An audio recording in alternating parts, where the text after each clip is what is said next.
Kinetic molecular theory. In this video, we'll introduce what kinetic molecular theory is and relate the mass and speed of gas particles together. We'll then describe pressure in terms of kinetic molecular theory, which on some level we've already done, but this will just go a little bit more in depth with it. First of all, we have to remember what is kinetic energy. If we're going to talk about something called the kinetic molecular theory of gas, we should know what kinetic means.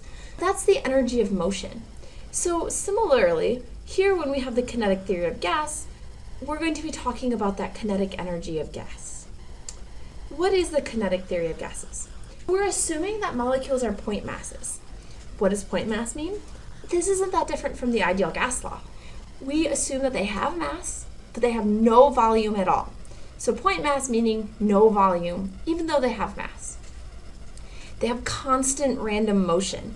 The collisions are completely elastic, meaning that everything is just randomly running around bumping into each other. And every time that they bump into each other, the total energy is going to end up being the same.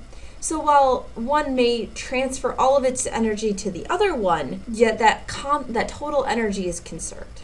It will also say that gas molecules are neither attracted or repulsed. In other words, they aren't interacting with each other. And this makes a difference when we're trying to calculate things, because if they're going to be attracted to each other, that will change some of the issues. So there are ways to adjust for that, but for kinetic molecular theory, we are assuming that they are not interacting with each other.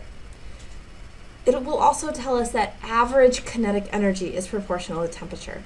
Notice I have average here in all caps. That means it's important, right? So the kinetic energy of these particles, there's going to be a distribution, and we'll talk about that.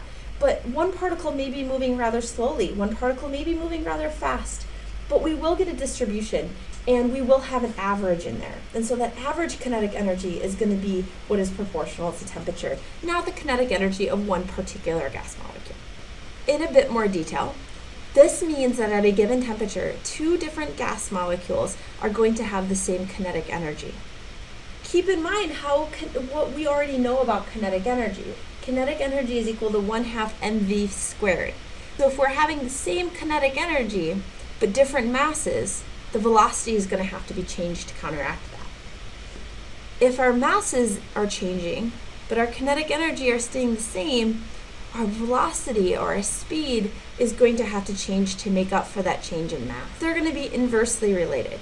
If you increase m, you're going to have to decrease v. If you increase the mass, you decrease the velocity. If you decrease the mass, you increase the velocity in order to keep this kinetic energy the same. So, given one particular temperatures, heavier molecules are slower. And you can kind of think there's a level of logic in how this relates to what we know so far as well. Let's talk about what pressure means to us within the kinetic molecular theory. And what we're going to do after we talk about it is see how this is actually very much the same as what we know from the ideal gas law too. Pressure is going to be created by collisions between molecules in the container.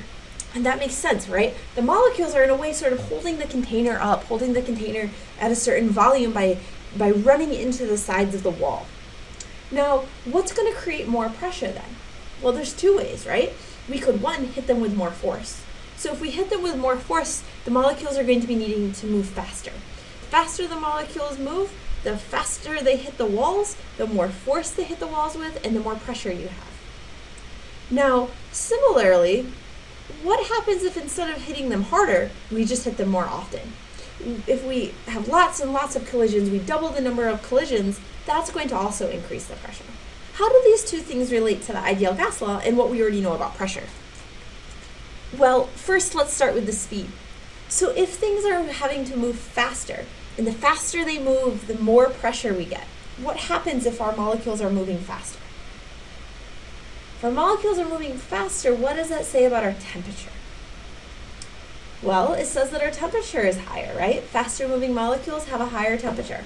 Since faster moving molecules have a higher temperature and also a higher pressure, we know as temperature goes up, pressure increases. And we already can see how that relates to what we know from the ideal gas law. Now, as far as more frequent, how are we making them hit the container with more frequency? There's two ways. One is by raising the temperature, in which case the same thing is true. Higher temperatures equal higher pressures. But also, we could just put more molecules in there. We could double or triple or quadruple the number of molecules present and increase our temperature.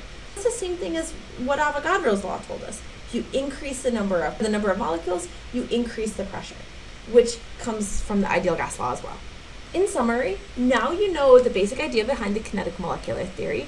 You know how the mass and speed of gas particles are related, that they're inversely proportional, and you can see why from the kinetic energy equation. And we've also described pressure in terms of kinetic molecular theory. We'll do a lot of examples on this in class.